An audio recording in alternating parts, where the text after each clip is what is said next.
Hello, hello! Bienvenue sur ma chaîne YouTube Patty08. Donc, je suis animatrice Keepers créatif dans les Ardennes. Et d'habitude, je fais des déballages de colis Keepers, mais là, je voulais me lancer un petit peu dans des petites vidéos techniques avec le matos. Donc, j'appellerai J'ai testé pour vous. Donc là, aujourd'hui, je vais tester pour vous la plate de Nelly Choice, alors plus connue sous le nom de Jelly Plate. En général, les créatrices qui utilisent ce produit utilisent beaucoup la Jelly Plate. Et nous, chez Keepers, donc, on a la plate de Nelly Choice. Donc, il vous faudra cette petite plaque, pardon, j'ai dû faire du bruit. Cette plaque, alors, elle n'est pas comme ça, hein, elle est propre hein, quand vous la recevez. Cette plaque qui, alors pour faire déjà la différence avec la Jelly Plate, c'est déjà l'épaisseur. Chez Nelly Choice, elle fait 3 mm. La Jelly Plate, elle fait quasi 1 cm, je pense. Donc ça se présente comme ça, il y a plein de tailles. Moi, je l'utilise en A4 parce que je trouve que c'est ce qui me permet d'exprimer le mieux ma créativité. J'ai besoin d'espace. Quand on prend des tout petits supports, enfin, voilà, je m'étends un petit peu sur le sujet, mais quand on prend des petits supports, on est moins à l'aise parce que on utilise également un brailleur, c'est-à-dire un rouleau très rigide qui permet d'étaler. Donc là, vous le verrez lorsque je vais l'utiliser. Et généralement, on utilise la peinture acrylique, mais il y a d'autres façons de l'utiliser. Et là, pour le coup, je vais utiliser la Versafine claire. Vous allez voir, j'en ai plein de sortes. Chez Versafine, ils ont une encre à huile qui est très avec des couleurs assez pimpantes, vous allez voir. Et ça s'utilise également sur ces plaques-là. Donc, on va passer en mode pour voir mes mains, hein. Et puis, à très vite, je vous montre ça. Donc, comme je vous le disais, je vais vous montrer comment utiliser cette fameuse plate avec des Versafine. Donc voilà toutes les couleurs que j'ai. Donc vous voyez, elles sont assez lumineuses. Les toutes premières couleurs, celles-ci sont un peu plus foncées, mais voilà, on a une gamme assez étendue. C'est des produits qui valent 5,40 € et on a tout un nuancier de couleurs. Donc la Jelly Plate, hein, donc en format A4, elle est à 13,15 €, mais il y a plein d'autres formats. Il y a des 20 par 20, il y a des plus petits. Il y a plein de tailles différentes. Donc on va utiliser ça. Donc au dos, vous avez des petites explications photos pour l'utilisation. Et donc un brayeur qui est aussi de Nelly Choice et qui est à 8,40 €, il me semble. 8,80 €, je ne sais plus. Enfin, moins de 9 €. Hein, un brailleur de grande taille. Donc il vous faut ces trois choses-là. Il vous faudra une feuille de papier brouillon sur laquelle on essuie son brailleur entre chaque étape. Et donc je vais vous montrer. Alors cette vidéo, elle sort pas comme ça de nulle part.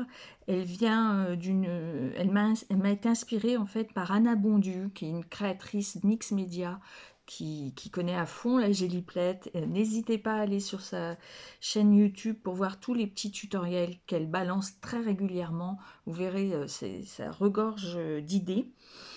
Et donc c'est elle qui m'a inspiré parce que lorsque j'ai vu cette vidéo justement sur la plate avec les Versafine clair, j'ai dit mais c'est hyper simple. Et à l'inverse de l'utilisation de l'acrylique, on se salit moins les mains. Pour celles qui seraient un peu qui n'aimerait pas avoir trop les mains sales, franchement, avec les pâtes d'encre, c'est 100 fois mieux. Alors là, vous voyez, tout simplement, j'avais mis, je vous montre quelques exemples, j'avais tout simplement mis le pâte d'encre directement sur ma plate. Donc voilà. Et là, tout ça, c'est des effets de travail. Alors j'espère que ça ne rend pas flou le fait que je bouge. Donc pareil, les pads étalés au brailleur, quelques parce que lorsque l'on fait de la plate, la Jelly Plate, on utilise aussi des tampons comme ça, qui ne sont pas véritablement des tampons, c'est des empreintes négatives en fait, qui permettent de faire des empreintes sur le papier. Donc vous voyez. pour vous montrer un petit peu. Ça, c'est les premières ramasses. Et ensuite, vous verrez, quand on peut faire des secondes ramasses, c'est-à-dire qu'on réutilise des choses. Vous voyez, là, j'ai utilisé des pochoirs. Et on ramasse à nouveau son papier. Vous voyez, là, c'est même une troisième ramasse. Alors, je ne sais pas si vous la verrez. Mais voilà ce qu'on peut faire quand on imprime sur le papier. Ça vous sera encore plus clair quand je vais vous montrer en direct. Vous voyez, toutes les petites choses que j'ai pu faire. Hein. Donc, on y va. Alors, la mienne est très sale, mais plus elle est sale, plus... Vous voyez, c'est comme on dit, c'est dans les fûts qu'on fait le bon vin, ou je ne sais plus quoi l'expression, mais en tout cas, voilà. Plus elle est utilisée, mieux c'est. Hein. Alors, je vous montre tout de suite quelques étapes. Donc, vous voyez, on fait des petits... on met son pad et, en fait, avec son brailleur, on mélange, on étale un petit peu la couleur et vous voyez, ça nous permet d'étaler la couleur très simplement. Alors ensuite, vous voyez, moi je l'étale à nouveau pour enlever le maximum. On pourrait très bien également l'utiliser sur un ancien fond pour faire un effet.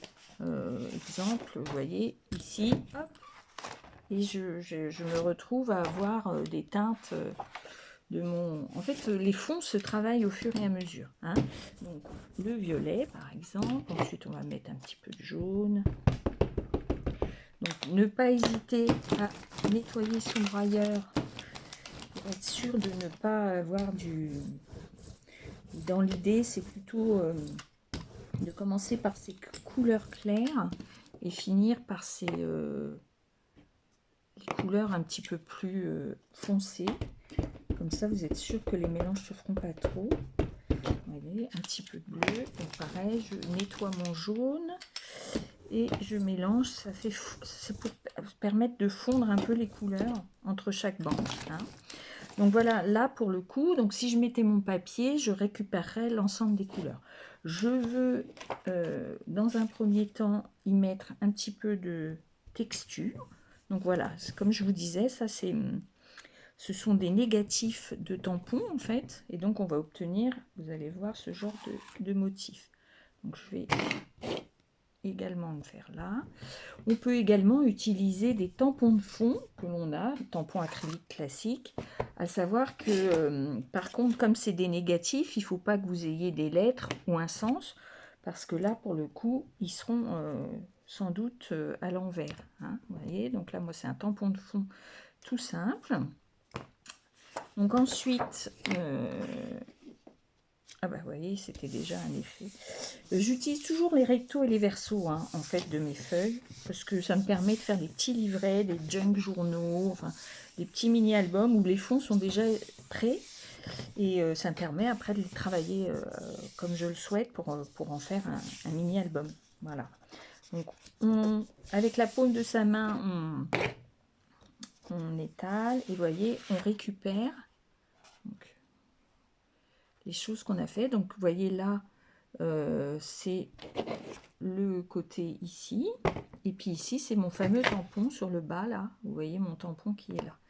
À savoir, je vais vous montrer très rapidement, sur une face déjà utilisée, si je rappuie, comme l'empreinte a pris de l'encre, vous voyez, je me retrouve à avoir également, tout s'utilise, rien ne se perd, hein, vous voyez, on peut récupérer des éléments, vous voyez là, de ce qu'on avait récupéré sur Et le fond se travaille comme ça au fil du temps. On rajoute des éléments. Mais bon, alors, initialement, je venais vous expliquer Voilà le premier fond. Donc, pour le coup, je souhaite que la vidéo soit pas trop longue. Je vais essayer d'en faire plusieurs comme ça, des toutes petites vidéos techniques. Donc, si vous avez besoin... si vous avez des questions, que vous souhaitez des renseignements, n'hésitez pas à me contacter par message sur la chaîne. Je vais mettre dans la descriptif le lien vers les produits sur le site client. N'hésitez pas à me contacter si vous souhaitez les commander. Si la vidéo vous a plu, on met les pouces en haut, on s'abonne pour ne rien rater. Je vous souhaite à tous et toutes une belle journée créative, bien sûr, et à très vite. Bye bye!